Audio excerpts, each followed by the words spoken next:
Assalamu alaikum to all of you. This is Muhammad Tariqul Islam. Welcome to Speak Up. Now I am excited because you see already, you notice my background noise. There is a lot of wind blowing in my surrounding side, so I feel like cooling. And when I am returning my university hall at lunchtime, I feel like it's hurting. So hot weather and sun hit me so much.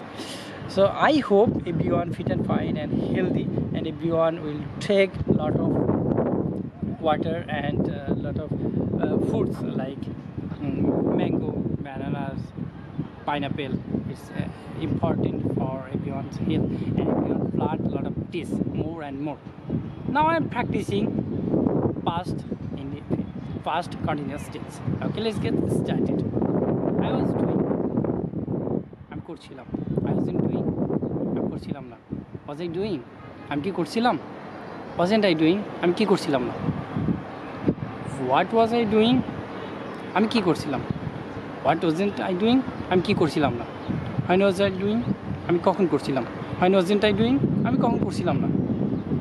Where was I doing? আমি কোথায় করছিলাম. Where wasn't I doing? আমি কোথায় করছিলাম না. How was I doing? আমি কিভাবে করছিলাম. How wasn't I doing? আমি কিভাবে করছিলাম না. With whom was I doing? আমি কার সাথে করছিলাম. With whom wasn't I doing? আমি কার সাথে করছিলাম না. Which was I doing? আমি কোনটি করছিলাম. Which wasn't I doing? আমি কোনটি করছিলাম না. What was I doing? কাটি করছিলাম. What wasn't I doing? আমি কাটি করছিলাম না. That's all for today.